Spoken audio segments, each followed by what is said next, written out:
What's going on, guys? Supersavage789 here, bringing you guys a video. Today we're doing What If Steve Was Never Frozen Part 3. In the last part, we covered how the events of Avengers went, with Steve never being frozen in the ice. Ultimately, Steve learned that retirement may be better than fighting till death, and ended up retiring the mantle of Captain America. John Walker ended up becoming Captain America afterwards, which is where we left off the last part. Steve Rogers, following his retirement, would decide to begin living the simple life. He'd take care of his wife in her later years when she gets sick, as well as to pursue his love for painting and drawing. While the quiet life takes a lot to get used to, I'm sure Steve would quickly adapt nonetheless. He'd also take up cardio like jogging, where he'd run into someone else partaking in the same activity. This would be Sam Wilson. The duo would make fast friends despite the age gap, especially of how Steve helped people like Isaiah. It'd be fun seeing their interactions here, with Steve ranting about technology and millennials, stuff that typical old people would. Sam would then ask Steve what he thinks of the new Captain America. After taking a few seconds to think over an answer, he comes up with a suitable one. He doesn't have something. Something that makes Captain America what it is. By all accounts, he's a good soldier, and he takes care of threats, but it's not right. While this answer seems rather jumbled, Sam understands exactly where Steve's coming from. Speaking of Captain America, following the event of Avengers, John Walker would begin doing Captain America things, like we see him do when he gets his shield in canon. Since he doesn't have so much pressure on his back though, the stress won't nearly be as rough, especially with assistance from S.H.I.E.L.D. Despite this, he'd still begin to feel the stress build from within over a gradual process. John and Lamar would report to Fury, who tells them that the next mission may be their biggest yet. International pirates, led by Batroc the Leaper, are planning to take an army general hostage. Since Fury has no need to hire Batroc, as well as Batroc seemingly having no reason to attack an army official in canon, it seems likely that Batroc would do this. John, Lamar, and a small squad will be sent out to where Batroc and his men are.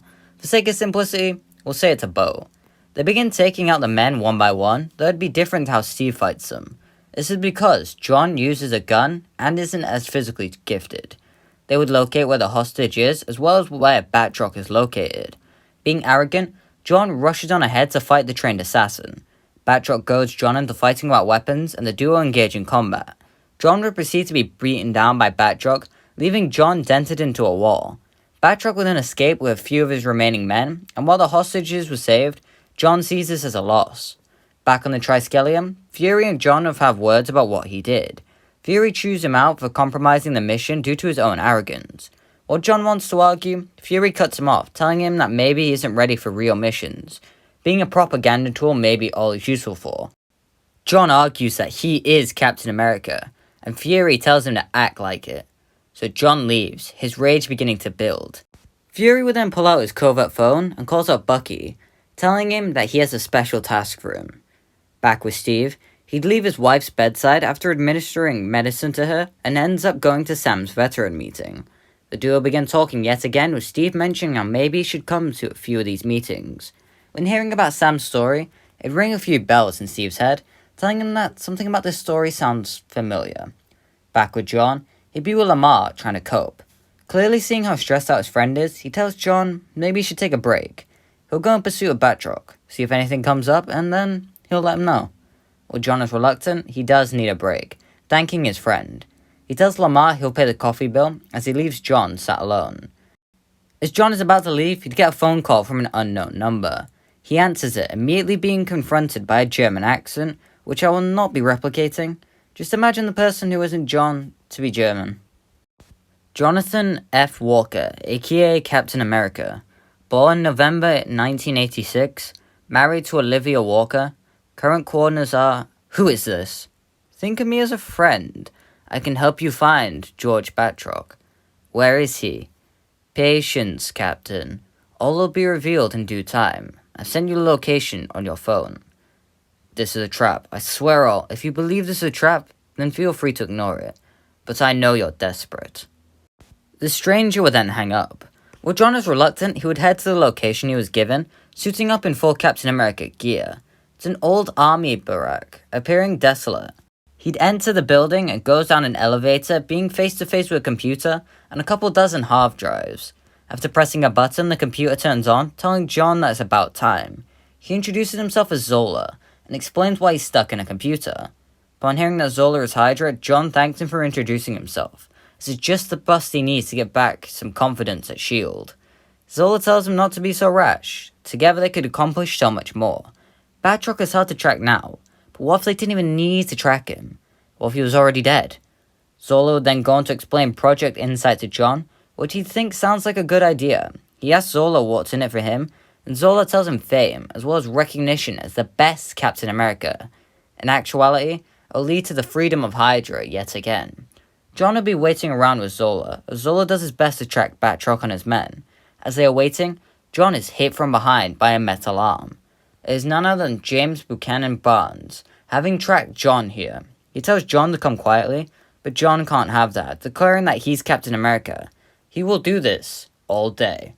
John and Bucky begin to fight, with it being clear who is stronger. Bucky is a super soldier with lots more training under his belt than John could dream of. Even with the shield, John is pretty much fodder.